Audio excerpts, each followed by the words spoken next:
Hello everyone and warm welcome to Func Prog Sweden. We are live from Kivra.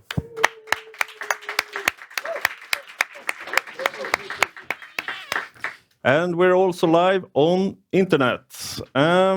First I would like to thank all recurring viewers and members and everyone coming here live to Kivra. Thank you very much. And also thank you very much to all new people that joined us today. I think I met some people that never been here before and joined the community now for the first time. So welcome to you also. Let's start with the agenda. I'll do a short intro and then we'll head over to Demystifying the Enigma Machine, a functional journey by Isaac Abraham. And then in the end, I'll do a short summary. Isaac also promised a raffle, so you can win something in the end. So stay till the end. First also, thank you very much to Kivra for sponsoring the venue, the good food, the drinks and everything. Thank you very much, Kivra.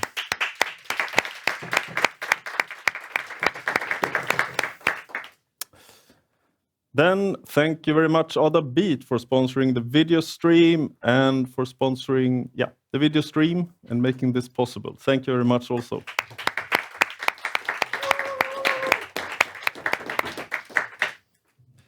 Then, scheduled for the coming Springs meetup. Next meetup will be 16th of April, then we'll do another one on 20th of May, and then we'll haven't decided one yet for June. So stay tuned, we'll announce it soon. If you want to support us, please head over to the meetup group and join there. Make sure to follow us on YouTube. If you want to talk to other people doing functional stuff, jump over to our Discord server also. Yes, if you have questions during the presentation, if you're live on YouTube, please shoot them in the chat. If you're here in the audience, I'll hand over a mic to you so you can ask the presenter so everyone hears. Yep, there's the mic. If you want to ask longer questions, sometimes in the YouTube chat is not going to allow that, so head over to Discord and ask them.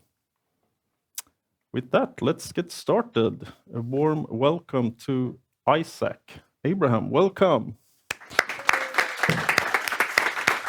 Thanks for that intro, Magnus. Great to be here. Before we start, just a little story, actually. I got here yesterday. Google let me down big time. I asked it what the weather was going to be like. It said 4 to 6 degrees, overcast. I got out of the train station. It was like a blizzard. I had nothing on. It's like wonderful. The first time I came to Sweden, I was like 20. I ended up in Umeå. Is that right? Yeah. Right in the north. It was August. It got to like 11 o'clock. I look up at the sky and I was like, what is this stuff in the sky? Why is it all strange colors? I didn't know of the existence of like auroras in this time. And it was like in like 2000. The internet wasn't a big thing. You didn't have the sort of sharing of knowledge like we have today. And the funniest thing was people didn't believe I really spoke like this. They'd never heard a real British accent. They thought it was just a fake thing on TV. That's why when you said before about the accent, I was like, oh, it's still the same. But anyway, and the last thing I'll actually say about that trip, I managed to miss my flight back to London. I'd been traveling in like internal flights here. Do you still have this thing like the standby things where you like rock up at the airport, you want the cheap tickets and they just call your name? No? Yes?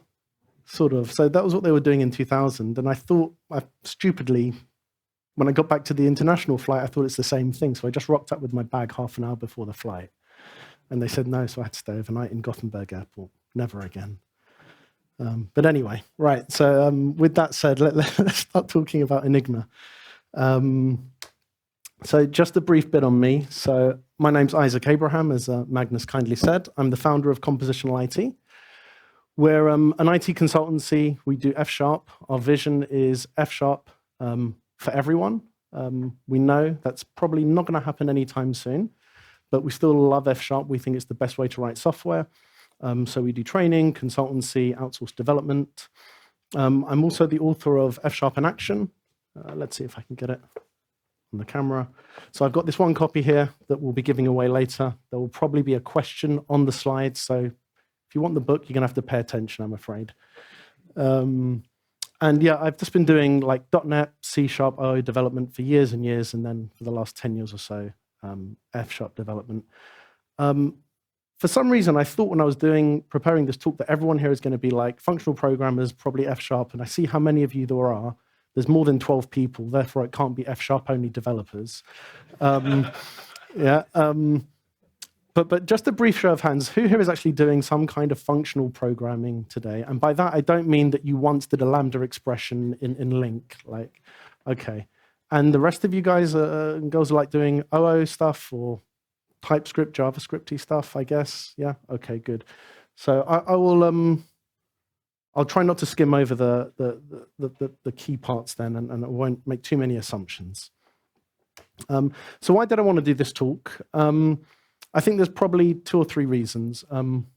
Firstly, I was looking for something to do, and I realized I had this repo from like 10 years ago, so I thought that will save me some time. Secondly, it's actually an interesting topic. It's a bit of a hobby of mine, like just World War II history and sort of the advancements technologically. Computer science in particular, and also just its fit with functional programming. It turned out when I did this, that it was like a really nice fit for functional programming, and I think it's a really nice example of how you can make really elegant, simple solutions for something that may appear somewhat complicated. So just the agenda briefly. So there'll probably be 20 to 30 minutes of talk. I'll try and slip a demo or 2 in the middle. But basically just what is the machine, some history and context, how it works, and then how ultimately the Allies were able to break the Enigma machine. And then the latter half of the talk will be more coding. That's when I'll start sweating and the pressure will be on when I'll start screwing up. But until then, everything is prepared. So the Enigma machine at its most basic is essentially an encryption device. You put in some plain text, you get back out some encrypted text. It's really just a typewriter, or it looks like a typewriter. You would press a key, it goes through a load of transformations, and then you've got these lights on the top that basically for each character, you press B and the Z character will light up, and then that's the ciphertext. The interesting thing, although it was like a substitution mechanism, is that the key thing that really distinguished it at the time was that it wasn't just a simple substitution. So like A wouldn't always become the same output character, but depending on the character, the sequence of characters, so if it's the first character, A might be a Z, but if it's the 4th character, A might be T or something different. So that's why if you look here, you can see that like ATTA, it's not, ZYYZ or something. It actually changes every time. And that was one of the big advancements that Enigma gave. And it meant that you could never get back the same letter that you put in as well. So if you put in an A, you would never get back an A. At its most basic, the Enigma had like 4 or 5 different things. So you had the keyboard, which is like your input stream of text. And then there were essentially 3 different sort of transformation mechanisms. You had this thing at the bottom there called a plugboard, which was essentially a set of wires that connected one letter to another. So A might map to Z and B might map to D. And then you had these 3 rotors, which were essentially, again, hard-coded sort of transformations of A to Z or whatever. 3 of them connected one to another. And then although it's not shown on this diagram, you had what's called a reflector, which did another transformation and then sent everything back through the same way it's come through at the start. So you had almost double the amount of transformations. We'll go through that in a little bit more detail in a minute. But as I said, the main sort of revolutionary thing was that it changed the cipher after each letter. So you would never have the same characters coming back out again. Another thing was you didn't need a separate machine to decrypt. You could put in the input text and you'd get back the ciphertext, and you could put the ciphertext in and you'd get the plain text back out again. So that was kind of interesting, and huge number of possible configurations with all these different rotors and the plugboard and so on, which meant that from a brute force point of view, the Nazis simply didn't believe it was ever possible to break this machine, which is, we'll come back to why that was kind of, although they were right, they weren't entirely right. So the first thing to note about like the history of the Enigma is it was not invented by the Nazis. A lot of people think that the Germans, like the army, actually invented it, but it was actually a commercial device. So like end of World War I, and it was basically built from a commercial point of view for banks and maybe governments to encrypt. And then the army took more of an interest in it and started making some changes to it. But it's important to understand that it was never originally designed for military grade communication sort of thing. It was a commercial device. So just as an example of the sort of things, like the original commercial one didn't have this plugboard, so you miss out that whole sort of level of encryption. And there were just 3 fixed hard-coded rotors. And then when the army took over, they basically said, well, it could be 3 or 4 or 5 rotors, and we'll actually create up to 8. So it's basically any 3 from 8 or any 4 from 8. They added the plugboard, and then the Navy added more rotors and some extra tricks to make it even harder. If anyone is hoping for this talk to go into the real like encryption and the mathematical sort of side of this, don't ask me. I'm the wrong person for that. That's the extent of what we're going to be going into in terms of hardcore maths. But it was massively used. In World War II, you had like 40,000 machines, so every U-boat had one. Most battleships, headquarters, they all had one, and like 200,000 messages a day. Even today, if you had like service bus or, S3 queues or something, 200,000 is not a tiny amount. It's a reasonable amount of data. So you can imagine in, the 30s and the 40s, that's a huge amount of traffic. And this was like the first time you're using kind of a communication device on this scale for encryption and decryption. It was probably a huge advancement at this time. That's the number of combinations that are theoretically possible, 159 quintillion. Remember that. So this is, again, why the Germans if one person sort of tried to work through this themselves and went through every combination, it would take something ridiculous, like 2 billion years to figure it out and go through every combination. And I think, to be fair, even today, that number of combinations you couldn't easily brute force. It's just, there's too many. Obviously, this is a picture of Bletchley Park. Has anyone ever been to Bletchley Park? It's basically a museum now in the UK. It's like an hour north of London. You can go there and have a look at like the Enigma machines, and they have some really interesting talks there. But this was kind of all done in secret. But the British, in combination with the French and the Polish cryptographers, they basically did find ways to work around the Enigma. I'm not especially fond when people say they broke the Enigma. It's not like they suddenly found a secret backdoor and like every message is solved now. Every encryption is broken. But they did find ways to crack the codes on a daily basis. Just one last slide I'll show on this kind of monoalphabetic versus polyalphabetic. So this was how encryption used to be done, and I sort of touched on this at the start, where every character would give the same output no matter which position it is, whereas where Enigma was, it would be like AAA will give 3 different characters depending on it's the first, second, or third letter. And that's what made it so difficult at the time to really break, is you couldn't do things like frequency distribution analysis. You couldn't just say, well, this letter is showing up 20 times, it can't be Q, it must be a T or an A, because those are popular letters. You could never know that with this, because it gave a different character every time. Okay, good.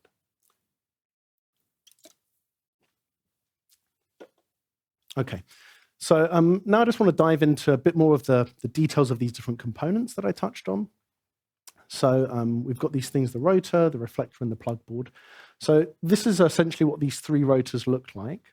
And they're essentially just dials on a spindle. The important thing was that after each key press, the right spindle would turn 1 notch. And that would essentially generate a new set of ciphers, a new set of characters. And then once that went round, then the middle one would turn 1 notch. And then when that went round the whole way, then the left one would go around the whole way. So in effect, you had on every key press a completely different cipher, which is where we went. And the reflector is this thing that sat right at the back of the device. So after it had gone through the rotors, it would hit this reflector, do one more substitution, and then send it back all the way through. So you'd go essentially rotor 1, rotor 2, rotor 3, reflect, rotor 3, rotor 2, rotor 1, back to the plug board and back out again. Now this reflector is the thing that allowed them to do this kind of bidirectional encryption and decryption, which at the time was pretty convenient. You know, you only needed one box to send around. But as it turned out, that turned out to be one of the downfalls of the Enigma. It kind of meant that they could exploit certain mathematical properties about that behavior. And then lastly, you've got this plug board. So that's literally what it would look like. The operators would put a cable connecting one letter to another, and that would essentially show this letter is always going to map to that one and vice versa. Without this, Enigma would have probably been quite easy to break. But adding this on added trillions of combinations, just because you've got essentially, you know, 26 different ways of wiring, not 26, you've got 26 characters, so you've got, you know, a huge number of ways of wiring that up. And one or two more slides, and then I'm going to jump into a demo. Glad to see I'm running through this super quickly. So this is essentially the entire signal path. So you would essentially start with like an input letter, like here is C, and that would then go through the plug board, which would probably say C is mapped to B, which is where the red line is. And then B would be fed into the rotor 1, which says, oh, B is going to map to A. And that would then map to rotor 2, which would say A maps to C. That would go to rotor 3, which says C maps to F. And then the reflector, which says F maps to B. And then you can trace it all the way back out again. So you can start to see all of these are really just substitutions from one letter to another, plugged into another substitution to another one and another one. It's actually really not that complicated in terms of what each component is doing. It's just the unique behaviors that made so many different variations possible. But then the question is like, okay, how did it actually work from a procedural point of view? And you can imagine, you know, you've got, you know, soldiers in the field and people on U-boats and whatever, like how did they coordinate how the machine is sort of set up? Because you had like the plug board, you know, how do we know we've got the same wires in? How do we know we're using the right rotors in the right position? So the Nazis basically had these kind of books that they would distribute every month, which would say on this given day, this is the configuration you should use. And there were times when like the Allies would capture a U-boat or something and they'd find one of these books and it would like give them the next few weeks worth of encryption. But once they ran out, they were stuck again.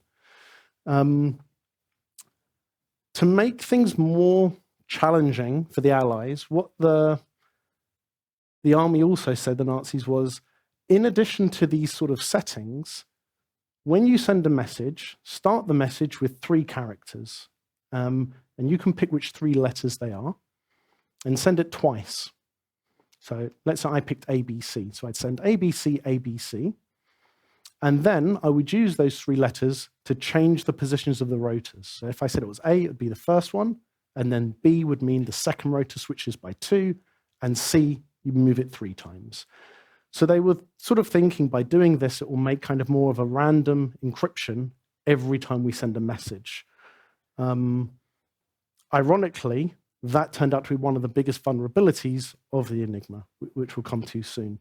But in combination with this book and the operator, they basically were able to have different communication, different keys for every single day and every single message, theoretically.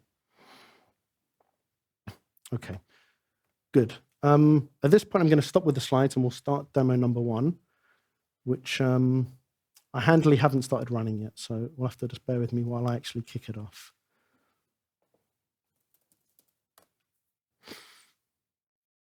But I think we have Wi-Fi.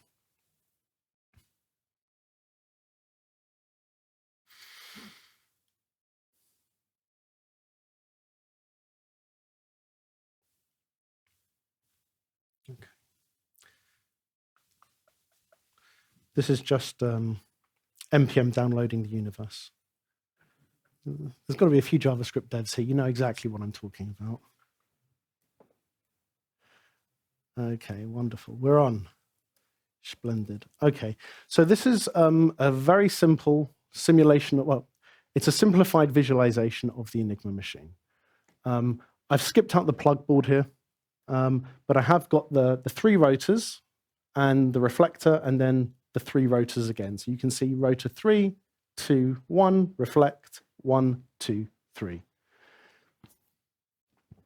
And is that big enough for you guys to see, or shall I make it a bit bigger?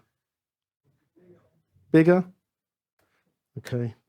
I think that's about as big as we can go, unfortunately. Sorry. But essentially what I can do is, and I'll just sort of illustrate something. So I can sort of type the letter A. And what that is doing is essentially simulating what I just showed you with that signal path. And it may be a bit hard to see here. But I can sort of see rotor 3 is going from A to B. And then rotor 2 is going from B to J. And then if I scroll down to the last rotor, it's going from J to Z. And then the reflector is going to go from Z to T, and so on and so forth. So I can sort of trace the chain. And I can also just clear that and just type in some text. So I can say, hello from, and then there's sort of the encrypted text out there as well. Now, interestingly, and again, this might be a bit too small, so I'll make this really big. Well, yeah, that's what happens when you use AI to help you generate a UI. Interestingly, actually, it's worth me mentioning, I did actually use Sonnet to help me do some of this UI, just because I'm using Tailwind. Is anyone here using Tailwind? Yeah, please tell me you can't remember all of the individual styles, right? So that's where Sonnet's really useful, because it generates all the styles for you. But yeah, it wasn't bad, I'd say. It generated, this is all in F#, by the way. This is like F# compiled into JavaScript. It's using React and Tailwind. But it did a decent job. I wouldn't have said it generated super idiomatic F#, but it did compile pretty much first time. And I probably got this knocked up in a couple of hours. It would have probably taken me twice that much to do it on my own. So when I tried like Copilot a year ago or 2 years ago, it was a waste of time with F#. It's actually quite good now. Interestingly, sort of, I don't know if you guys can see that, but if you look at the rotor on the left, there's this offset, and it's like going up every time I press a character. So that's showing me that it's inverting, and then it's rotating. And after I get to like 20, you'll see that rotor 2 suddenly starts to change its offset. There you go. So if I go back one, you'll see it says offset 0 just over there. Apologies. I know, sorry. The people here are more important than the ones online. There, if I type T, you'll see that it says offset 1. So that's basically saying that when the third rotor has gone a full cycle, then the middle rotor is going to change, and then the next one. I won't go any further on that. We'll go back to the slides. I promise I won't walk again.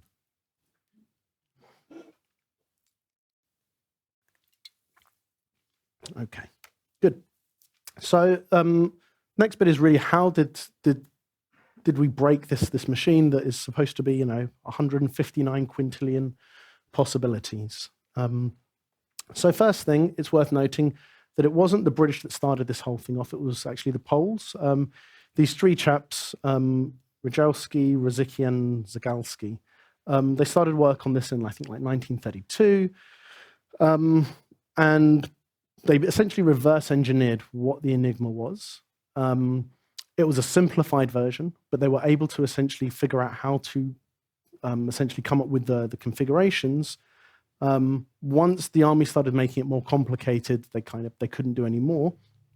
But just before the Nazis invaded Poland, they gave all the information to the French and the British. So the good thing was then that at least their work they could carry on, and the British didn't have to start from ground zero.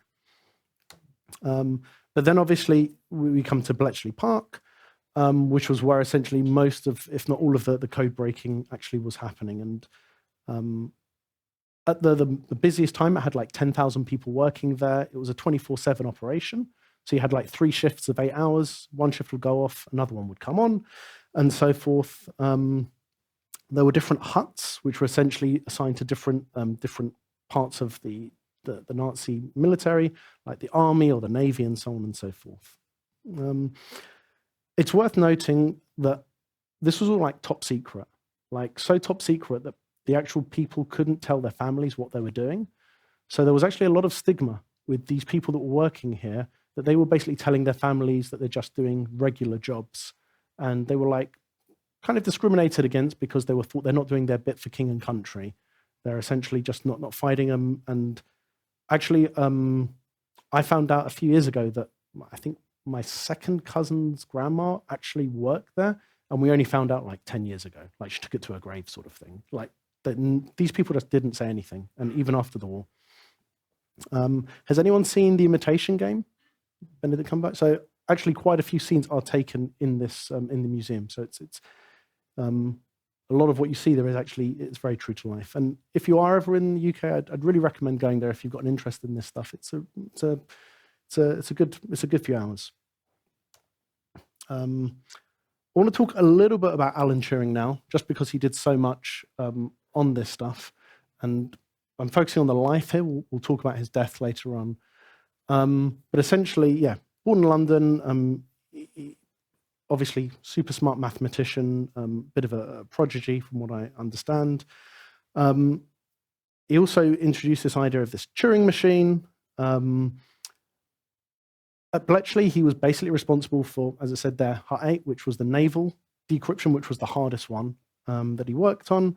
After the war, he came up with this thing called the Turing test. Has anyone heard of Turing test? Yeah, especially nowadays with the whole advent of AI. Also, yeah, he was a long distance runner. Apparently, he was like not far away from being good enough to be in the Olympic team.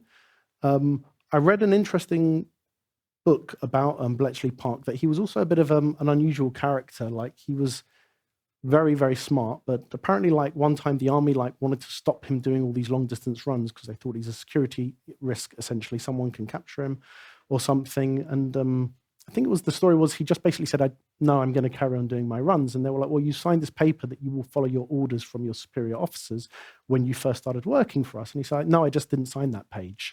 So they'd given him this whole page. He signed all of them except that one, and they just didn't check it properly. So they couldn't stop him. So, yeah, smart character.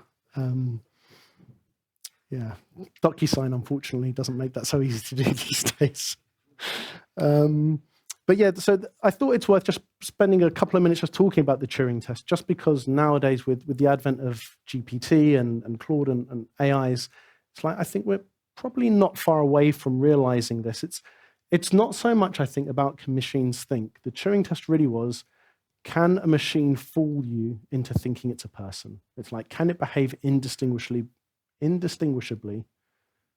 English is my mother tongue, I promise you, from a human. And so the idea is that someone is sitting here in C, and they're basically talking to two people behind a screen. One is a computer, one is a real human. If this person C cannot tell which one is which, then the computer has passed the Turing test. And I think today, probably, if you were chatting with GPT behind the scenes, it would probably fool quite a few people. So I think, yeah, maybe his vision has finally come true. Okay, good. The bomb was basically an evolution of what the Poles had built originally. It was essentially, it wasn't a computer, really, in the sense that we think about it. It was essentially it was a machine that would simulate what the Enigma would do to try and cut down the search space. So it didn't go through 159 quintillion possibilities. Instead of that, what they would do was program it with what was called a crib, which is essentially like a bit of plain text that they said would be in the message they wanted to decrypt. So that might be things like Heil Hitler or something like this that they thought the message might end with. And what the Enigma would do, the bomb would do, would basically go through all the different combinations until it found one that matched that potentially those letters at the end of the text. There were some other things that it did as well, which was essentially to cut out certain things that it knew couldn't mathematically be possible given this. So there was some pretty smart maths in it as well. But essentially it would eventually stop and say, yeah, these settings might work. Then a human would take that away, get an Enigma machine that they'd captured, program it and say, does the rest of the text actually decrypt? And then once they've got that, they've got the key for the day, off they go, sort of thing. Yeah. There were probably two classes of weakness in the machine. One is mathematical, one is human. So the mathematical thing was, one, text can't encrypt to itself. So straight away, you know that if you see the letter A, that can't really be the letter A. So you've cut out a 26th of the possibilities anyway. And the second thing is that the symmetrical nature of A goes to B, but then you can reverse it, also means you can cut out a huge number of possibilities.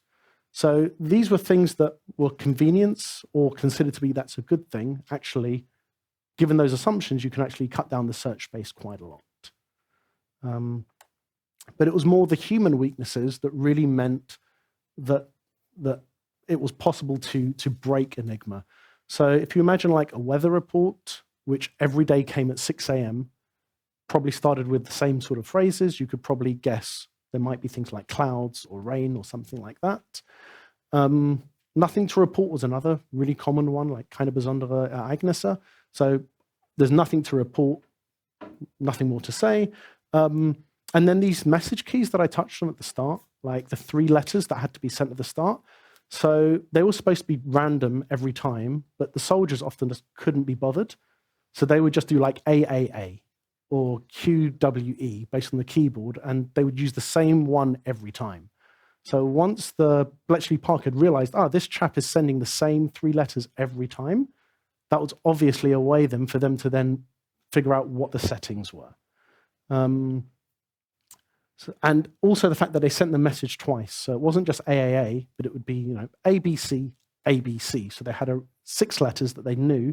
The first 3 are the same as the second 3. And the Nazis thought this would make it harder, but ironically, that procedure made it actually a huge amount weaker. Okay. So by the end, they were doing like 90,000 messages a month. They were decrypting, so that shows you sort of the scale of them. And as I said, each one of these messages, they had to go through the bomb and sort of try things out. It wasn't just they'd got the key and then every message was decrypted. So there was still a lot of work to do. From what I understand, like the Nazis were already on their way to losing the war by the end, but nonetheless, this still saved hundreds of thousands, if not millions of lives with what it did. I don't know if I'd even be here today as a Jew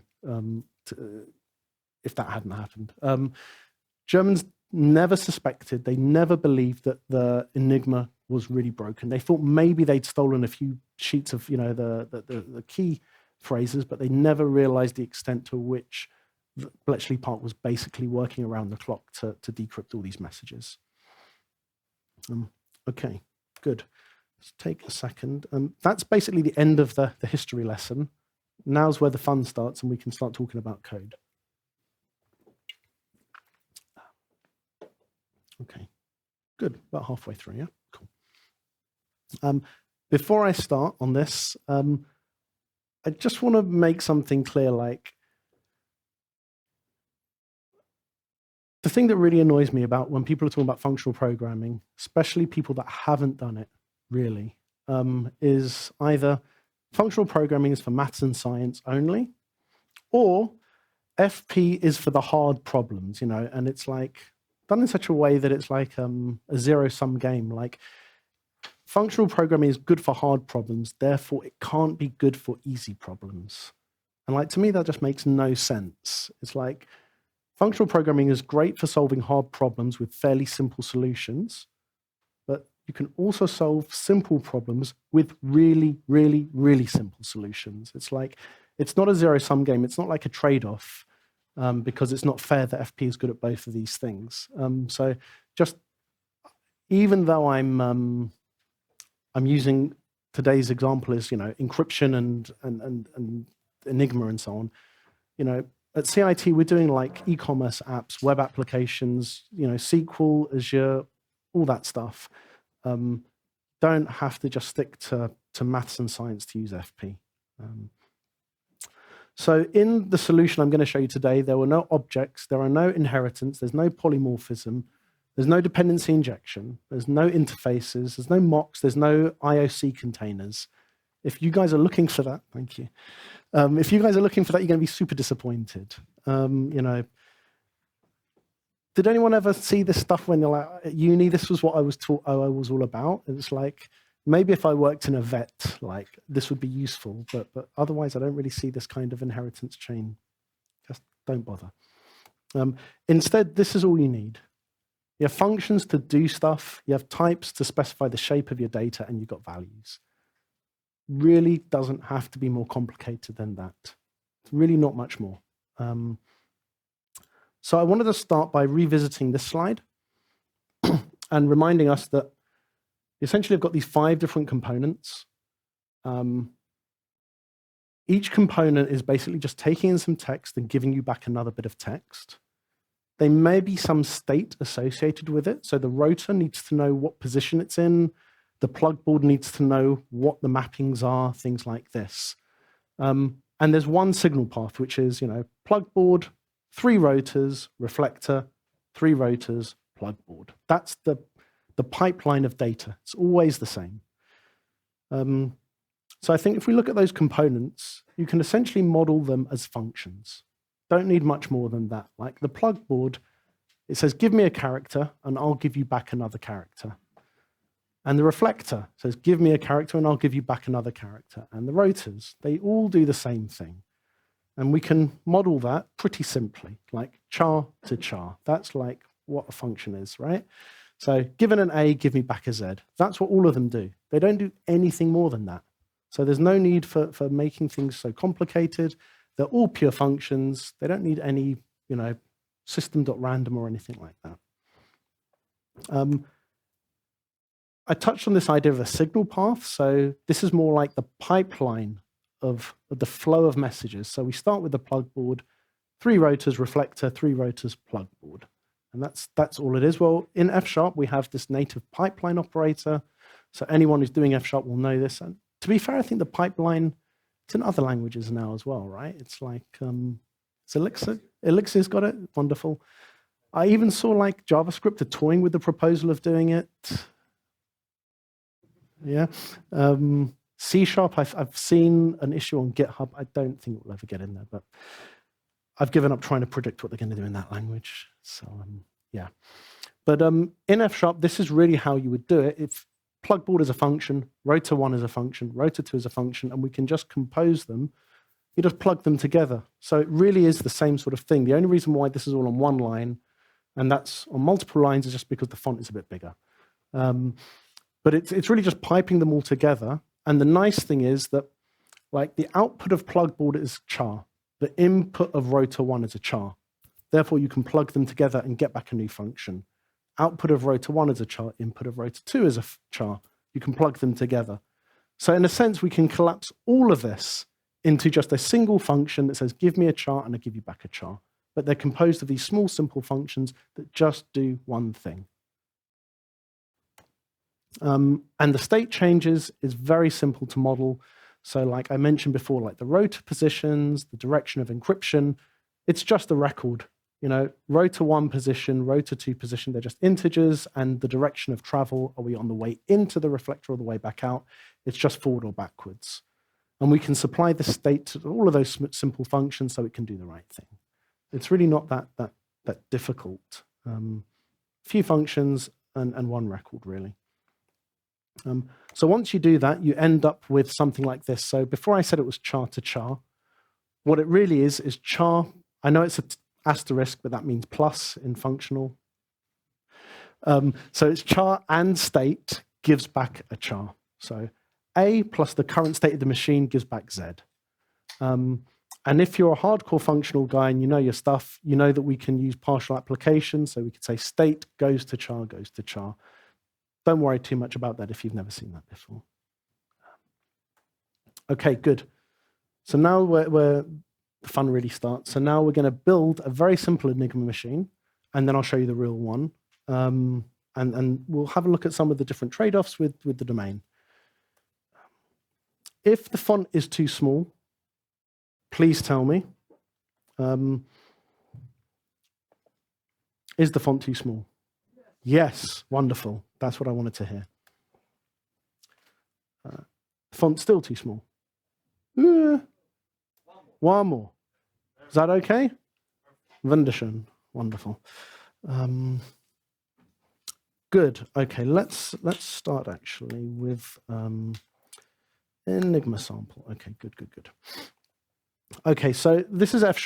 I'm using Visual Studio Code, which is a free IDE, mostly open source by Microsoft.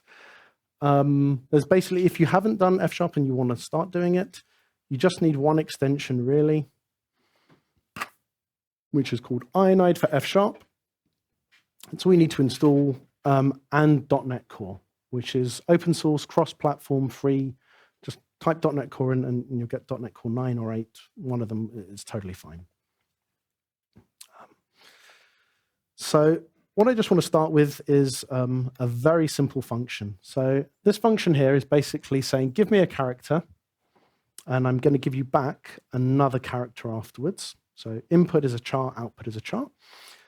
And what it's essentially doing is doing a mapping of these characters to these characters here.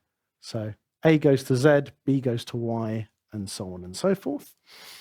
And in VS Code, I can essentially compile them and put them into what's called a REPL. Is anyone here doing any Python or other languages that have a REPL? Know what I'm talking about? So for those of you that don't, the REPL essentially lets me write some code and compile it as I'm typing. So I don't have a running program. I just have some code and I can execute it as I'm typing. So, you know, if you've done SQL where you're typing it, it's more like a script. You can type some commands, get some data back, work with it, do something more with it. And that's really good for demos and just for exploration. So I've compiled my function and I can just try it here. So I can say simple sub A, and down the bottom of the screen there I get Z. Can you guys see that? Yeah, good. Okay. And you'll see if I continually do it, I get the same character back. Because this is a pure function, it's always going to give the same inputs. And then I've got another one here, which is doing the same sort of thing, but just a slightly different mapping. So I'm going to compile that function. And let's try that one. So simple Simon says, let's do A here. So this one is converting A to an E, for example. So it's a different cipher. Now, what I want to do is compose those two together. I want to take the first one and the second function, and we can imagine they're rotors in what we looked at before, and I want to build them into a single function. So in F#, I can do that simply, let's get rid of the parens here, with this funky operator. So this double arrow says, plug the output of the first function into the input of the second function. So it's kind of, the longhand way of doing it would be something like, and apologies, I'm using the laptop keyboard, I've got fat fingers, so you're going to see a lot of me typing and deleting. So that's just longhand for what I've got there. So pass, here's a function with x, call function 1 with x, get the result of that, pass that into the second one. In F#, you don't need semicolons. F#, you don't need the return keyword. It's expression-oriented, immutable data.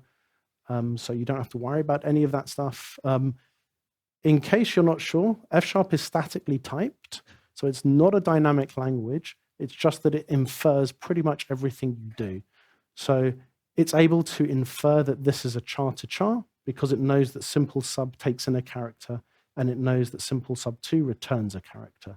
So it can figure all that out. If I wanted to, I could, of course, annotate all of this as well. So I could say x is a char and it returns a char.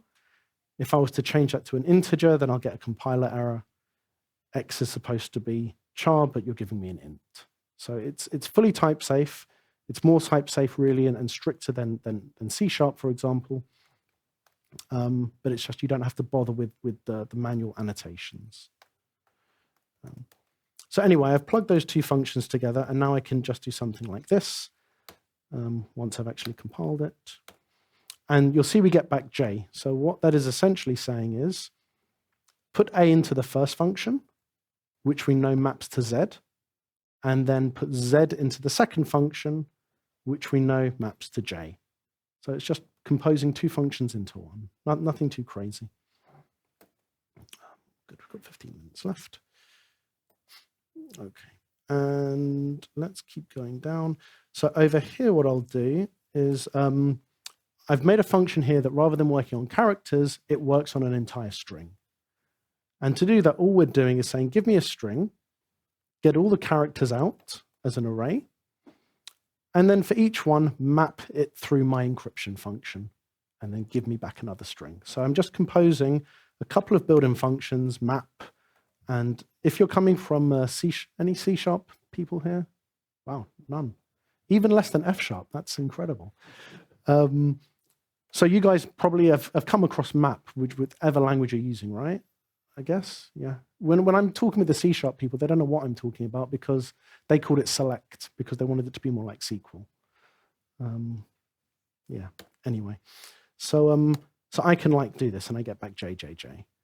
I'll just briefly show you what happens if I want to introduce some state into this so that instead of getting back the same character every time, I want to do that poly effect where I'm getting different characters for every one.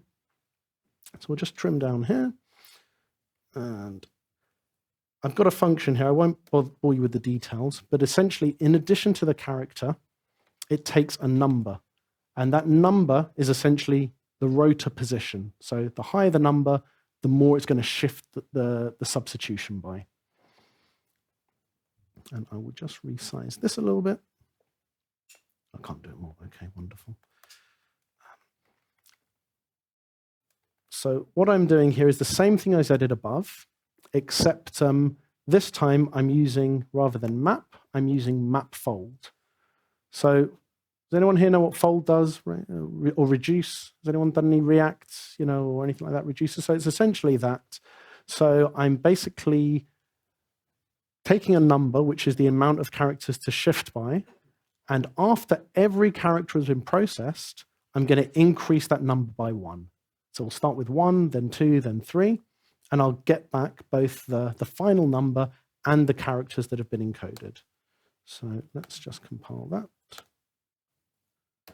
And down at the bottom here, you'll see I've given it AAA and 1 as an input, and I've got back B, C, and D, because every time that number is increasing, 1, 2, 3, and then ultimately I get back 4 as the final state. And I could use that in the next characters, whatever. But those are really like the key things is some simple functions that we've composed together, and then the use of functions like map or fold to manage the state over multiple operations. Now that was my simple implementation. I want to show you the full Enigma version now, which is 150 lines of code. It's actually not that big. So what we have here is just a few simple types and aliases. So I've got this thing called an alphabet mapping, which is essentially just a set of all letters. And I've got things like a plugboard. So if you remember, the plugboard was essentially 2 letters connected by a cable for all characters. So I've said that's a map, which is essentially like a dictionary of char to char. So you give me the first character and I'll give you back the alternative one that it maps to. And then this is just a union type in F#, which is like an enum in some languages, but better, which is like which direction. I've called it up, down. That's actually a bit of a misnomer. It probably should be forward and backwards. So it's like into the reflector or back out again. Alphabet's a bit boring. This is the state of a rotor. So this is pretty much what a slightly bigger version of what I showed you earlier. So every rotor has an identifier, because there were like 7 or 8 rotors, and they were like by number. Like this is rotor 1, rotor 2, rotor 3. And then we have a mapping for the alphabet. And then we've got things like the turnovers, which is when it hits this position, turn over the next rotor. And an offset, which is what position is it in, and the ring setting, which is essentially the 3 characters that I touched on before. I won't bore you with all of the detail, but if you think about it at the very end, like this is the Enigma machine. Ignore the debug at the bottom, but it's like I've got 3 rotors, the left, the middle, and the right rotor, a reflector, and a plugboard. That's literally everything there is. Each rotor knows what position it's in. There's a reflector which knows what the mapping it is, and the plugboard which knows what the mappings are again. It's just some simple data types, really, and some functions that ultimately are doing some pretty basic like array notation and things like this. Like I want to offset by 1, and I want to figure out what the offset is using some modulus calculation. A lot of it is pretty boring. It's like just some arrays and indexing into different into different arrays and so on. It's really not that, there's no maths here, really. There's no hardcore maths to simulate this. It's just, here are some letters, shift them around a bit, find the next mapping, and pass that on. And ultimately, it's like 150 lines. This is the bit that actually is like what I told you about before. So just so you can see this is real, this is really how I'm plugging together like the different components. So I've got a plugboard, which I'm then piping into a rotor, which is piped into another rotor, and piped into another rotor, and then the reflector. So this chain here is exactly what I showed you, slightly more complicated, but essentially the same pipeline. And the only things we're threading into it is like the actual plug boards and the rotors that I've got on my current machine and the direction they're in. And you can see there it's like, left rotor up, and then after the reflector, it's left rotor down, which is essentially what I was saying all along before. And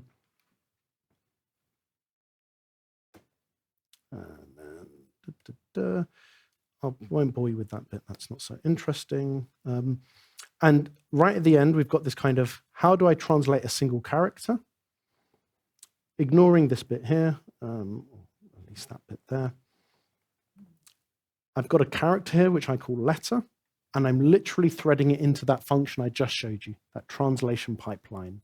And the signature of it is machine or state and char goes to char, which is exactly what I showed you on the slide deck earlier.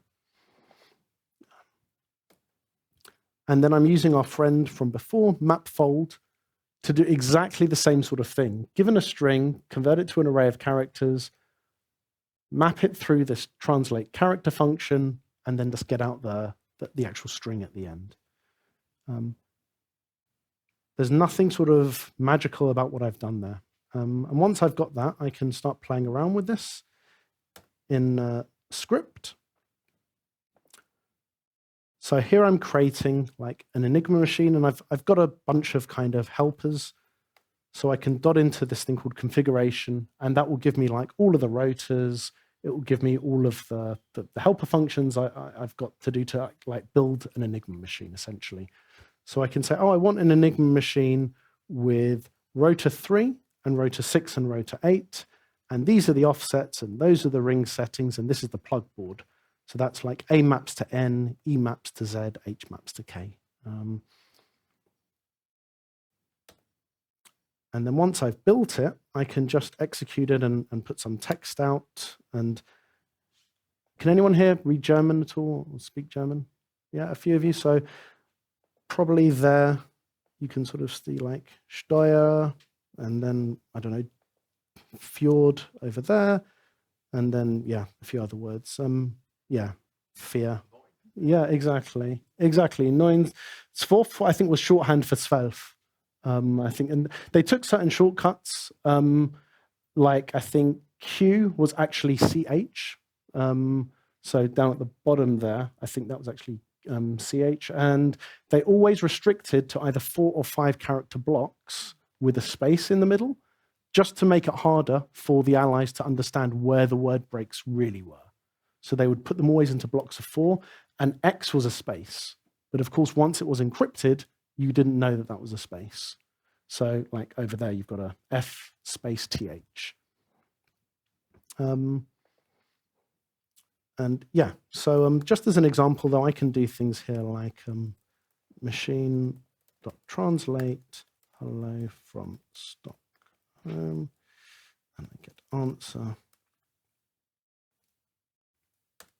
And then I get back some unreadable text, but I can also go back the other way. So I could paste that in here, and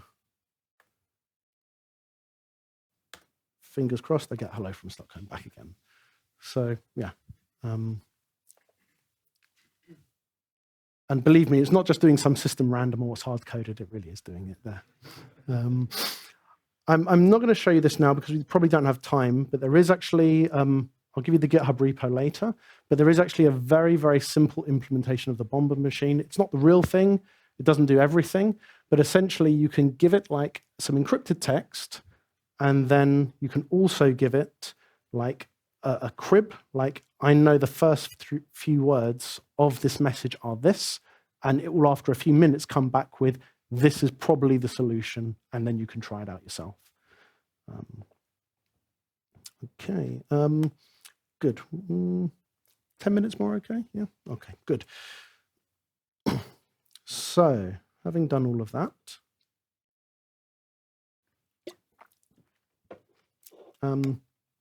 so I just want to go through some of the benefits and then talk about testing. So one of the things I liked about this was, one, we have like this natural expression of data transformations. It's just like simple function signatures piping into one another.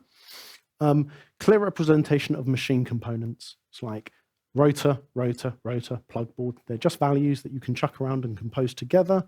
All of them are isolated, so we don't have this kind of black box where you can't get in with private encapsulated data. It's just simple functions with immutable data. We don't care about encapsulation. We really don't care. There's no need to worry because data can't change, hence the immutable state management. I really do like that pipeline matches the physical flow. It really does. It feels really elegant to me, the way that really does work. So just a bit on testing now, and I'll show you some ways that you can test out the machine. So some things you could do is just like test out an individual rotor or plugboard in isolation. It's just the simple functions with some simple data. You could start with that. 2, I downloaded a bunch of historical messages, like real messages, put them into the machine, and like, does it give back real German sort of thing? And you can use that as an integration test, essentially, where have I plugged it in correctly? Is the state management working? And so on and so forth. And then lastly is property-based testing. Has anyone heard of property-based testing before? Oh, you guys are good. So for those of you who don't know, property-based testing is a way of testing behaviors of a system without you providing the actual input data. Instead, you provide assertions or invariants about, given this data, this should always be the response. It should be 5 characters longer, or the number should always be bigger, or something like this. And the framework will give example data that you can use to prove or disprove those assertions. And it will generate like thousands of cases. So a good example with the Enigma machine is no letter ever encrypts back to itself. So given any letter or any word, none of the characters should ever match in that phrase once it's been decrypted. And another one is if you encrypt, decrypt, and then encrypt, it should come back with the same thing again, sort of thing. As there don't seem to be many .NET developers, this is probably going to be a waste of time, but if you ever do use F#, you can use any of the standard .NET test libraries, so like XUnit and NUnit and so on. The one I'm using is this one called Expecto, which is an F# specific library. It's really beautiful. It just treats tests as values. You can compose them into lists of tests, and then you can compose them together. Really, really nice. And if you want to do property-based testing on .NET, then FSCheck is the place to be. It's a really nice library. It's based on QuickCheck. So if there are any Haskellers here, that's what it's based on top of. Okay, so I will just show you that briefly.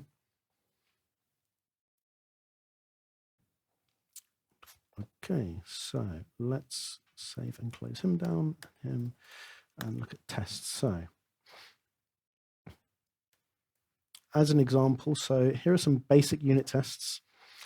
So this is like very simple, like should translate a message that only needs the right rotor to advance. So it's only using a very simple message.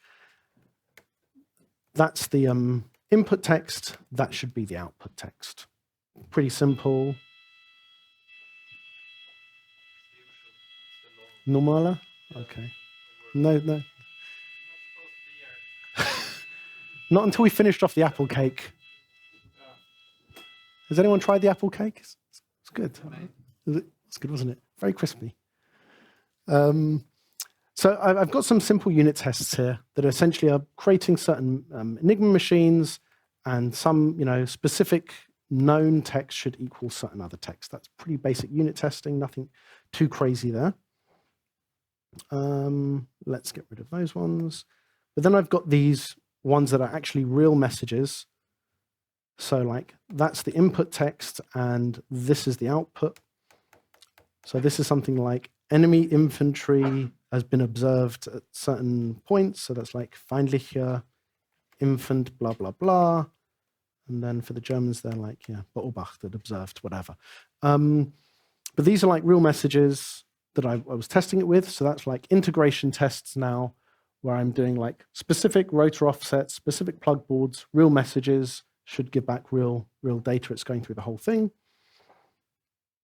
And then we come to the property-based testing, which is the bit that I found most sort of interesting here. So encrypting and decrypting text always gives back the original text again.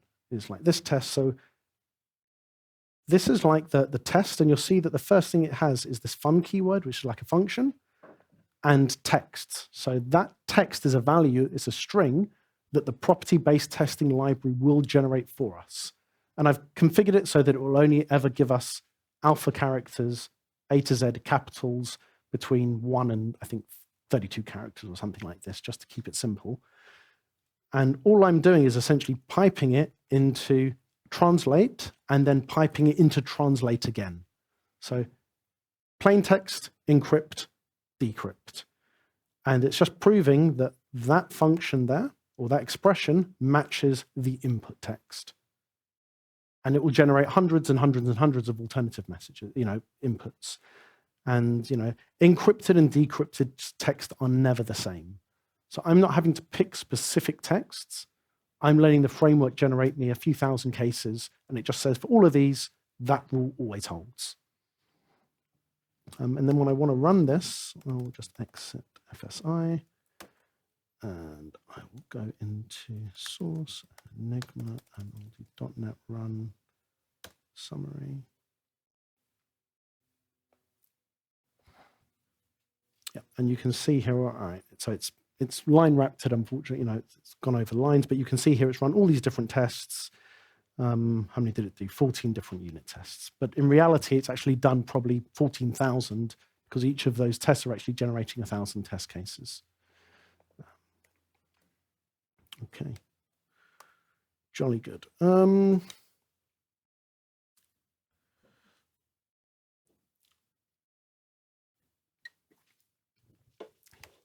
Good. Okay. Just 2-3 more slides left, and then we're done. We can go back to the cake. Kind of bittersweet, these ones. After the Second World War was over, Britain had all this great tech that it developed. What do we do with it? We literally, physically, Churchill said, break every single one of them, destroy them, throw away all records of them, and let's keep it classified for 25 years. The Cold War was just about to start, so his worry was that it would fall into the Russians' hands. But the Americans didn't feel the same way, and they just went ahead and just steamrolled the UK in terms of all the advancements, and we basically lost our sort of lead in terms of computation technology, which is a bit unfortunate, but not just for the UK, for the whole world, to be honest. But yeah, so that was slightly unfortunate.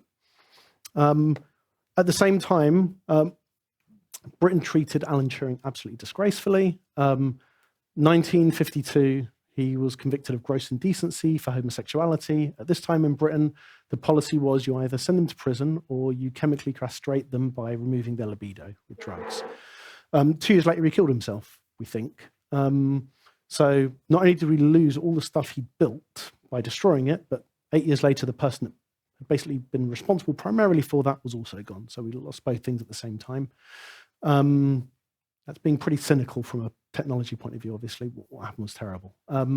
50 years later, or 55, we did finally apologize, pardoned him, and then a few years later, there was this so-called Turing's law, which was basically anyone else that was convicted was also issued a pardon. It took 70 years to get there, but we did do it.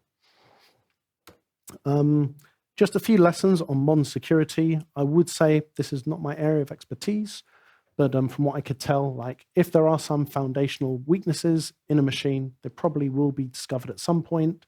The biggest lesson for me was though the human element. It wasn't the machines. If people had really followed the instructions and the procedures they've been given to the letter, probably wouldn't have been able to get through as easily as they did. But there we go. And then just 2 more slides. Firstly, just FP takeaways. I know I've kind of skimmed over it, and I know not everyone here is doing F# or FP, but like domain modeling through types is such a strong thing in F#. You have this really nice algebraic type system where you can do like sum types and product types, which is like and or. You can't easily do them in many OO languages yet.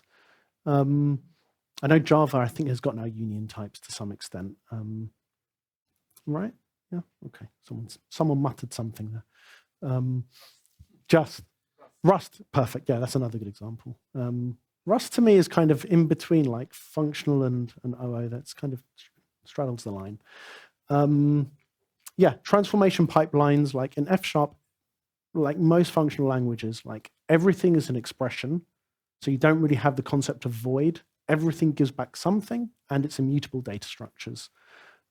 Those 2 properties lend themselves so nicely to transformation pipelines. Like I've got a function, I've got some data, it's giving me back some more data, it's giving me back some more data, gives me back some more data, let's just pipe it together.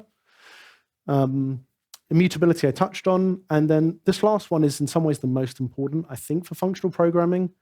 Like when I was doing C# day in, day out, if I'd start like trying to solve a problem, my initial thought was, what's the hierarchy looking like? Or let's do some upfront design of my class layout.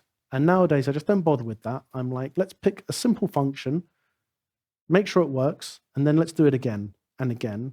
And then at the end, let's just compose them together into something more powerful. And starting kind of with this bottom-up approach tends to end up with software that is much more easily testable, it's much more composable, and it's more decoupled generally than a top-down approach, I think. And F# is really good for that. So those would be my takeaways. Thank you very much. One more slide. Oh. So just before we finish, it would be remiss of me not to just remind everyone. So my company, CIT, you can go to our website. As I said, training consultancy and dev. We are running a bunch of F# and SafeStack courses over the next quarter. So SafeStack is this web technology that's basically F# to JavaScript with React. GitHub, Isaac Abraham, Enigma, if you want all the source code for tonight. Email me. Unless it's spam, I always reply. So isaac@compositionalit.com. I'm on X. I know not everyone is on X anymore. I'm just not doing any more social media networks, though. I'm on LinkedIn and X. So find me on any of those. I'm really happy to talk to you as well. So thank you very much. Thank you. Thank you, Isaac. Please stay. We should go through the raffle. Yes, let's do the raffle. That's good. Yeah, yes. I'm not going to do pick. There's too many people here. Yeah. So it'll just be a question. Whoever gets it first. Ooh. I hope someone does get it. Otherwise, you weren't listening. Let's try. And yeah, the prize is obviously the book. Does anyone remember how many combinations there were? No, that's the bit you need to just remember. Though. Ah, there we go. Congratulations. Woo. Yeah, come over. What's your name? Thank you. You're welcome. Thank you. Thank you. Yes. Are there any questions from the audience on the presentation? Except how many combinations there are. No? No? No, you were too clear or too small. Yeah? Yeah, go. I'll come over to the mic here. Thank you. Thank you for a good presentation. I have just a quick question about the deciphering aspect when it was manual back in the 40s. Mm-hmm. Did the size of the messages, the transmission matter? Like if it was grander or smaller, would that help the deciphering? Or would it actually be a disadvantage if it was too long? That I don't know. I imagine it probably would have been easier in the sense that you've got bigger chance to actually find common words. Maybe. But then also processing a significant number of more. I guess it depends on where the crib was. If the crib was at the front, the question was, that's a good point, was would a longer message or a shorter message be easier or harder to decrypt effectively? I think part of it depends on where the crib was. If the known text was at the front, it probably didn't matter because that's the main thing that it was trying to work through, I imagine, but I don't know. All right, thanks. Any questions on F# in general, which is where my heart is? No? No one cares about that. No? Oh, we have a question over here. Yeah, please. No? No? Okay. No more questions. I just want one thing from the chat, like awesome presentation. Oh. Yeah. Thank you very much. Yes. But no questions. Okay, Yes. great. I will sit down. Thank then. you. Yeah. One big applause again for Isaac. And thank you for coming. Yes. Thank you very much.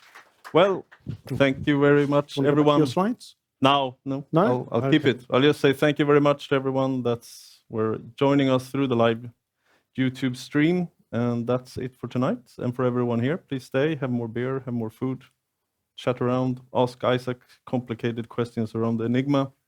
Again, thank you very much.